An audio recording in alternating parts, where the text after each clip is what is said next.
क्या खमरुल इस्लाम खरे उतरेंगे लोगों की उम्मीदों पर? क्या नेशनल मॉन्यूमेंट्स के अतराफ होगा डेमोलिशन? इसीलिए हुई आज खमरुल इस्लाम ऑफिस विधानसभा पर स्पेशल मीटिंग।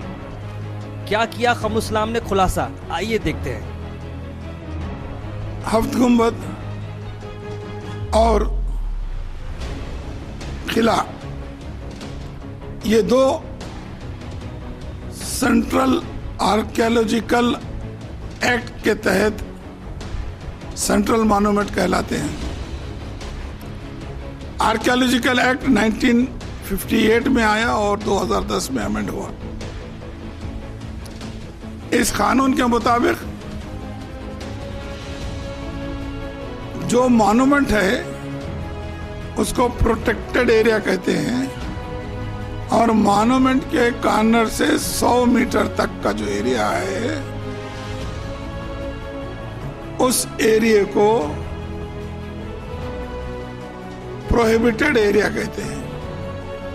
प्रोहिबिटेड एरिया जो 100 मीटर पे खत्म होता है, उससे 200 मीटर तक जो एरिया है उसको रेगुलेटेड एरिया कहते हैं। और यहां पर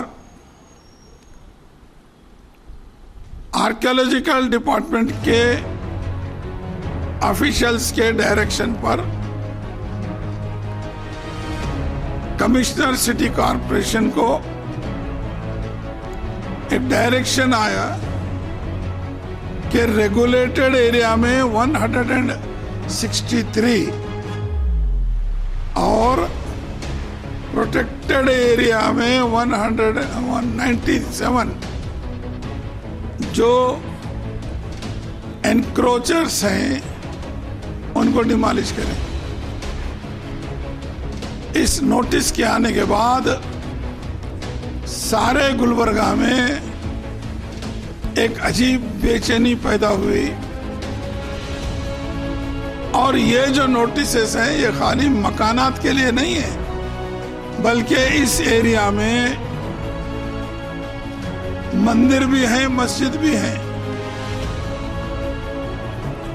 इंस्टीट्यूशंस भी हैं, दुकानात भी हैं, मकानात भी हैं, जैसे और गवर्नमेंट के भी कुछ प्रॉपर्टीज हैं। जैसे अप्पा का मंदिर है,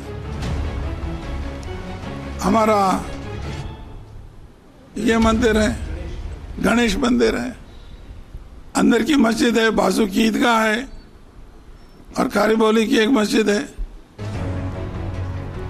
नेशनल स्कूल है, करगे स्कूल है, पीयू कॉलेज है हमारे अप्पा साहब का, और इसी तरह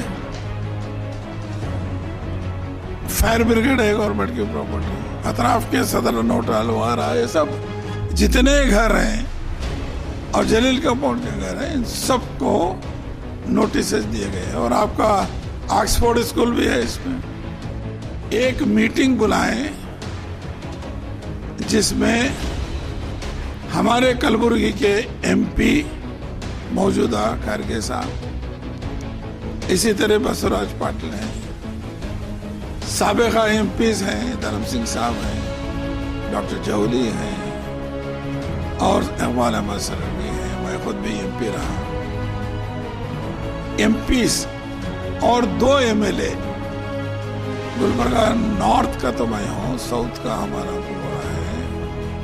हमारे मौजूदगी में जो विनीत हैं, member of the senior IAS officer, जो इंस्पेक्शन करके ये डायरेक्शंस दिए, उनको भी बुलाएं दिल्ली के, और फिर ये तमाम हालात का जायजा मैंने लेने के बाद ये मशवरा मैंने दिया है, प्रेस के जरिए भी और आपके टीवी के जरिए भी, आपके फेसबुक के जरिए भी मैं ये इत्तला दे रहा हूँ। रमजान में मैं हर मेरे हिंदू मुस्लिम भाइयों को इतना यकीन दिलाता हूँ, और कमिश्नर कॉरपोरेशन ने कहा कि साहब मैं जरूर कोई इक़दाम नहीं करूँगा जब तक कि ये मीटिंग नहीं बुलाई, एश्योरेंस दिया।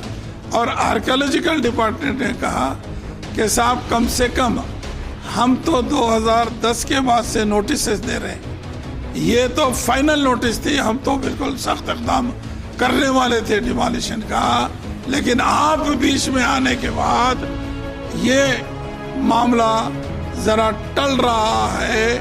आप बेहतर है कमिश्नर से कहिए कि फर्दर कोई नई बिल्डिंग इस प्रोहिबिटेड, रिस्ट्रिक्टेड, रेगुलेटेड एरिया में ना आए।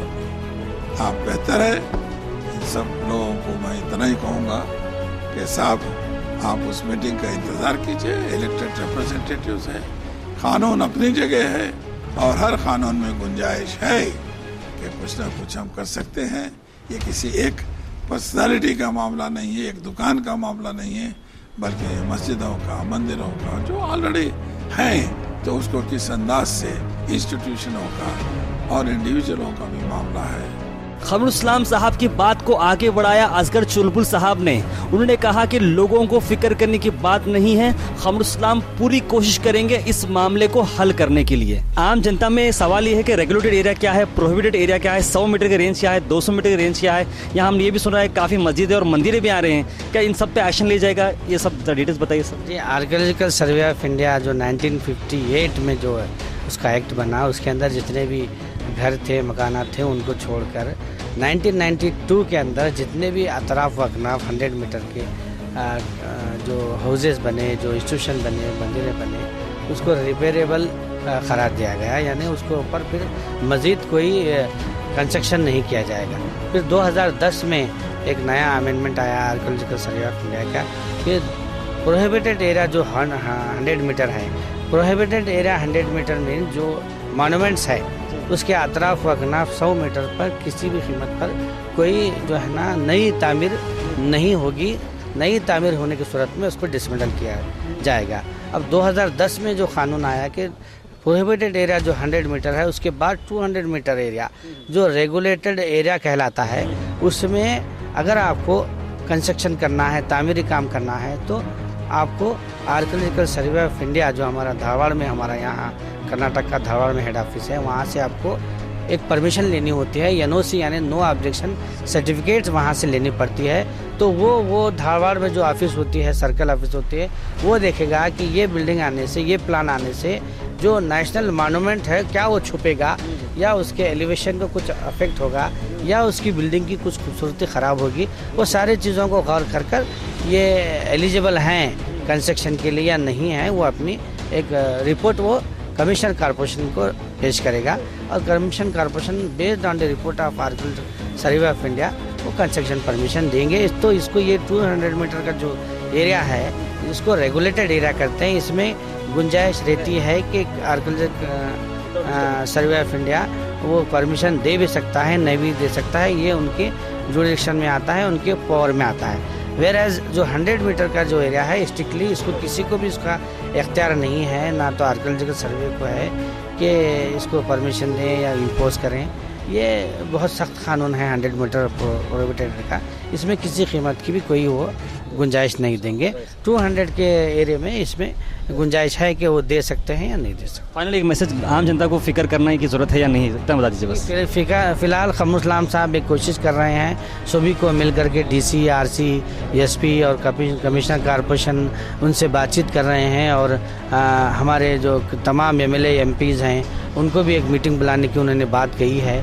तो कुल मिलाकर मैं समझता हूँ कि एक अच्छी कोशिश डॉक्टर खमरुल इस्लाम साहब कर रहे हैं, और जब ऐसी मुसीबतें, ऐसे मसाइल, प्रॉब्लम आते हैं गुलबर्गे में, वाहिद खमरुल इस्लाम साहब हैं जो आगे बढ़कर तमाम ऑफिसर्स को लेकर और तमाम हिंदू मुस्लिम भाइयों को लेकर बैठकर बात कर एक मसले को हल करने की कोशिश करते हैं, और ये फ़िक्र करते हैं कि शहर गुलबर्गा में अमन व अमान कायम रहे और सब यूनाइटेडली मिलकर डेवलप करें। तो मैं समझता हूँ कि ये कोशिश में इंशाल्लाह कामयाब होगी, और बहुत जल्द इस मसले को हल किया जाएगा रेगुलेटेड एरिया के हद तक। 100 मीटर के लिए जब वो क्या डिसीजन होता है, इंशाल्लाह हम देखेंगे।